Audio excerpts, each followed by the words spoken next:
You can meet the Prophet ﷺ tonight, so long as you live like him today. What would it feel like to feel his warmth, to feel his presence, to see his smile, alayhi salatu wassalam? Are your loved ones who walked in the Prophet ﷺ's footsteps now sitting with him? And could they be waiting for you to turn your life around here so that you could join them there?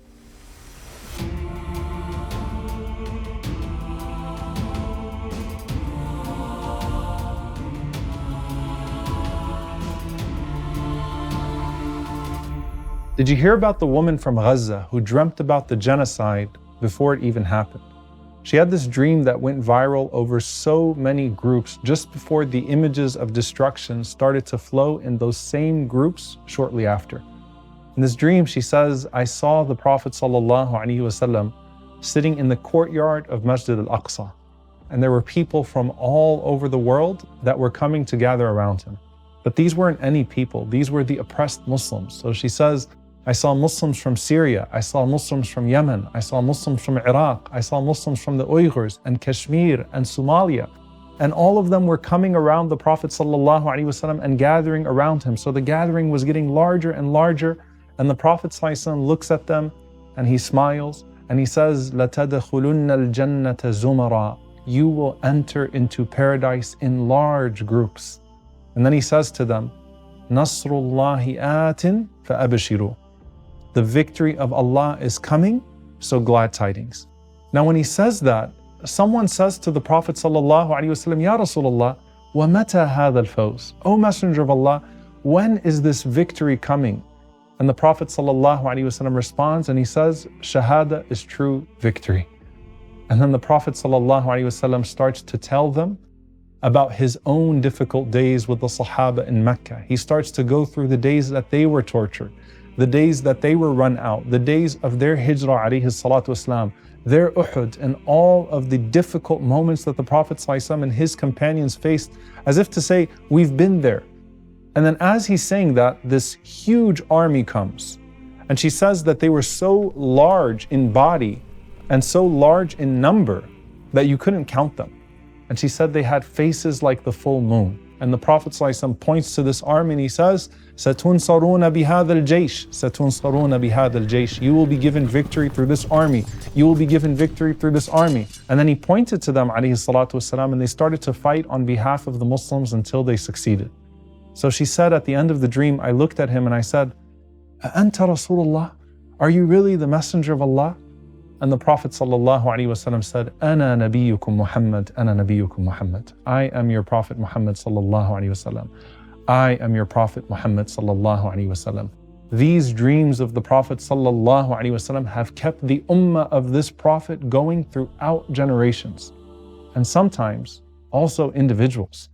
Anas ibn Malik radiallahu ta'ala anhu said, I served the Prophet ﷺ for 10 years in Medina. And I have never seen anyone more beautiful or blessed than him. The best of all creation, the best of all character. But after living with him and serving him for 10 years in this dunya, Anas lived another 90 years after the Prophet ﷺ. Can you imagine how much he missed him? How much he longed to be with him again? And so Al-Muthanna ibn Sa'id narrates that I heard Anas radiallahu ta'ala anhu say, Wallahi, ma min laylatin illa wa ana ara fiha habibi sallallahu alayhi wasallam. I swear by Allah that a night does not pass except that I see my beloved sallallahu alayhi wasallam. And while he was saying that, Anas radiallahu ta'ala anhu would cry. So for 10 years he served him here, and for 90 years he would see the Prophet sallallahu alayhi wasallam in his dreams, and bi'idhnillahi ta'ala he's with him now. And when he said that, he would start to weep radiallahu anhu. And when he finally dies, after being over 100 years old, he asked to be buried with all of the belongings he still had from the Prophet ﷺ, including his hair and his walking stick. Imagine what that reunion in the barzakh must have been like after 90 years of dreaming about the Prophet ﷺ. But here's the thing, you don't have to have lived with the Prophet ﷺ to connect with him.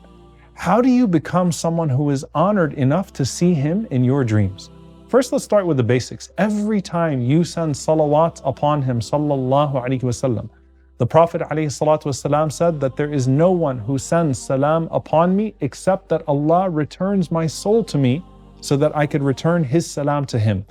In another narration, the Prophet ﷺ said, amongst the best of your days is Friday. So supplicate to Allah more often for me in it, for your salawat will be displayed to me. And he was asked, Ya Rasulullah, how will our salawat be displayed to you when your decayed body would have mixed with the earth at that point? He said, Inna Allah Azza wa Jal harrama ala al-ardi ajsad al-anbiya. Allah has prohibited the earth from consuming the bodies of the prophets.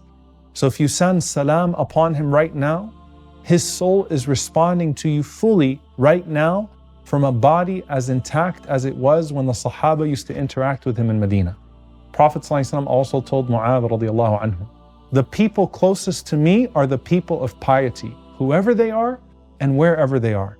Now it's important to remember that the threshold of righteousness is not seeing the Prophet ﷺ in a dream. It's following him in your daily life.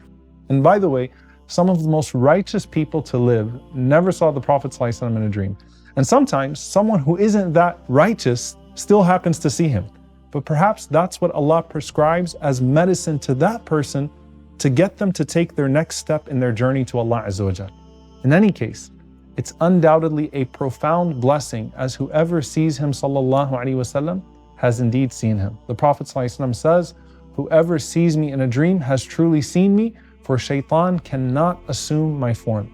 So there are two things extremely important here. That number one, shaitan can't impersonate him, and that he has to be in his actual form for it to truly be him. Now, how you see the Prophet ﷺ also can be telling you different things. Imam bin Hajar rahimahullah reports from Abi Jamrah, he says, if you see the Prophet ﷺ in a beautiful form, then it's a sign of good religion from the dreamer. But if there's a wound or injury to the Prophet ﷺ, then that's actually a sign of a deficiency in the deen of the dreamer himself.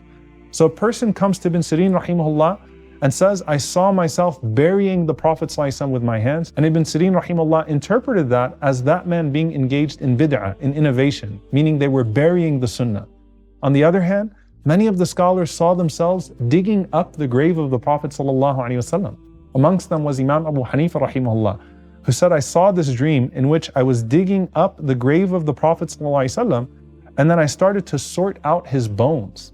And it was interpreted that he would be sorting out the narrations of the Prophet ﷺ. So it was actually a good dream.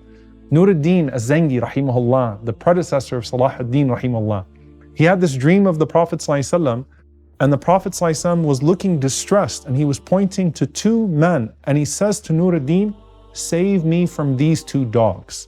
So Nuruddin immediately sends two soldiers of his to Medina, and he said, look for these two men, and he gives them the exact appearance, and he finds there two undercover crusaders in the exact appearance that the Prophet ﷺ mentioned in the dream, and they were digging underground to try to infiltrate the grave of the Prophet ﷺ.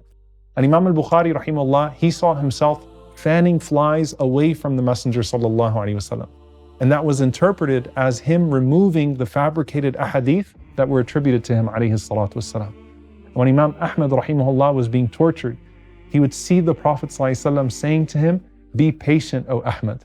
And even those around him would see dreams about him with the Prophet ﷺ. So Imam al-Shafi'i rahimahullah, he said, I saw the Prophet ﷺ in a dream saying, Yabna Idris, O Ibn Idris, give glad tidings to this young man Ahmad that he will soon be tested in the deen of Allah. He will be called to say that which he should not say. When he refuses to say what they want him to say, he will indeed be beaten with a whip. But Allah will surely spread for him knowledge that will not disappear until the day of judgment. Another old man said, I saw in a dream yesterday the Prophet ﷺ, Abu Bakr and Umar, and they were crossing the canal of Baghdad, and the cloak of the Messenger ﷺ fell from his right shoulder.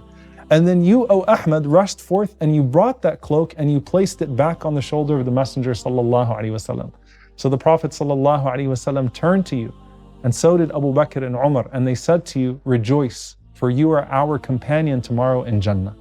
And the old man then said to those who were with Ahmad, that the cloak that Ahmad put back on the shoulder of the Messenger ﷺ was his sunnah, alayhi salatu wasalam, which Ahmad will return to the people. SubhanAllah, it tends to be that seeing the Prophet ﷺ visit you in a dream is just like when he would visit you in this dunya. He's affirming you in righteousness, he's advising you to a better way, or he's comforting you in hardship. And that still happens till this day.